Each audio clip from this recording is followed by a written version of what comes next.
Welcome to The Explainer. Today, we're unpacking a truly chilling, time-bending narrative about family, fate, and a ringing phone that literally changes absolutely everything. We're taking a classic suspense trope, but we're completely flipping it on its head. We'll see how a terrifying supernatural event actually transforms into this profound lesson about the people we hold dear. All right, let's just dive right into this. Seriously, I want you to put yourself in this scenario for a quick second. Imagine, it's exactly 11:11 p.m. You're just sitting at home, winding down for the night, and out of nowhere, your phone rings. It's an unknown number. You pick it up, but the voice on the other end isn't a stranger. It's you. It's your own voice, sounding just utterly terrified, speaking to you from the future. It's a completely impossible scenario, right? But as we'll see, this wild, impossible premise is actually the emotional anchor for our entire story. Section 1. The Impossible Call. The sheer abruptness of this warning is honestly what makes it so incredibly jarring. Our protagonist here is a 17-year-old girl named Maya Carter. At exactly 11:11 p.m., she answers that unknown number and hears a frightened girl whispering, "Maya, don't go downstairs. I'm you 10 minutes from now." Now, Maya is understandably frozen. The voice sounds exactly like her. When she asks who's calling, the voice insists that it's Maya herself, exactly 10 minutes from the future. And then boom, the call abruptly ends. Naturally, Maya just nervously laughs it off. Like any of us would, she totally assumes it's just some bizarre, elaborate prank. But, well, it definitely wasn't a prank. Exactly 10 minutes later, reality sets in with this terrifying physical validation. Maya hears a massive crash downstairs. Remembering that weird warning, she wisely decides to stay put in her room. Her dad runs down to investigate and finds that a heavy shelf has violently collapsed. And the crazy part, it didn't just fall anywhere. It fell exactly in the spot where Maya usually sits. Every single night, Maya's hands literally begin to shake. The impossible just became violently real. Section 2. The Midnight Disappearance. Suddenly, Maya's phone rings again. It's her future self once more, but this time the message is so much more ominous. Her future self tells her to listen carefully and delivers this absolutely chilling warning. In 1 hour, someone you love will disappear. When Maya frantically asks who, she's just met with dead silence and then the call drops. Just imagine the absolute paranoia setting in here. Maya spends the next agonizing hour watching her entire family like a hawk, her father, her mother, and her little brother Leo. She's desperately making sure everyone is accounted for. Maya is essentially trapped in this ticking clock nightmare now.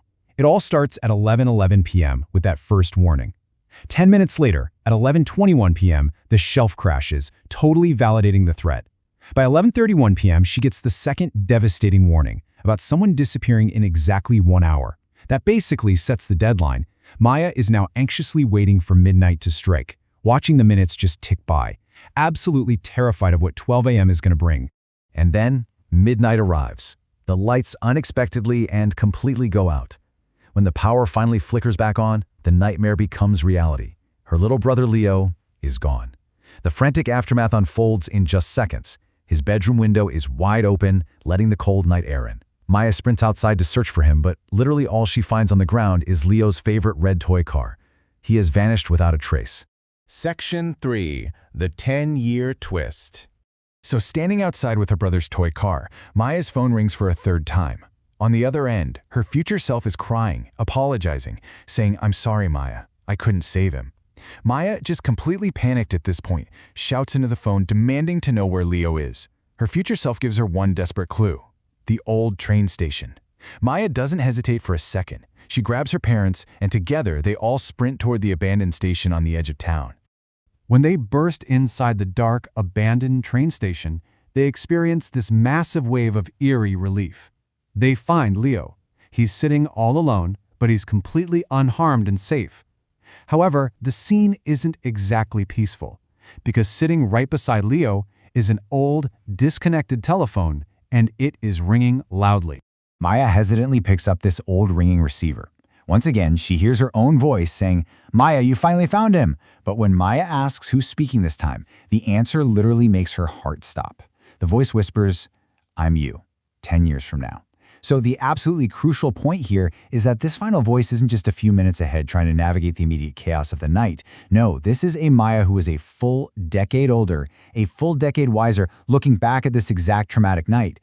This revelation completely reframes everything we've just learned.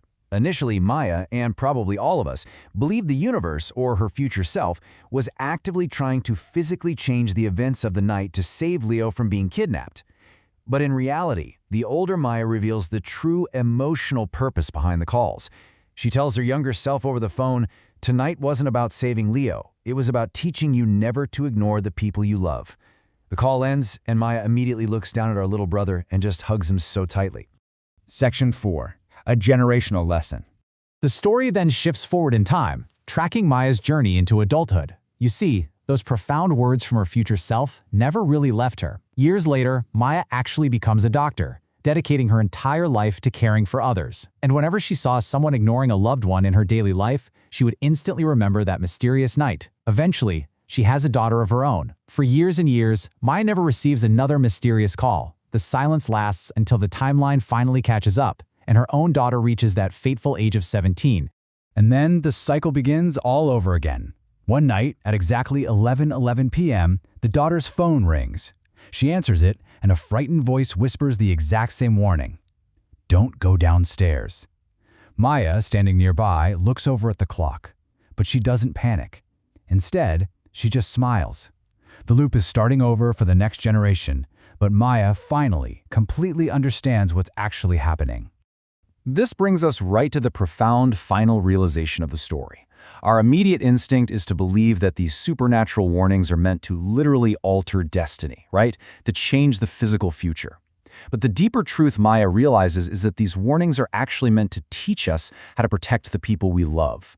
They are meant to instill a deep, protective wisdom that lasts a lifetime, ensuring we literally never take our family for granted. Which leaves us with this lingering thought to wrap up our explainer today.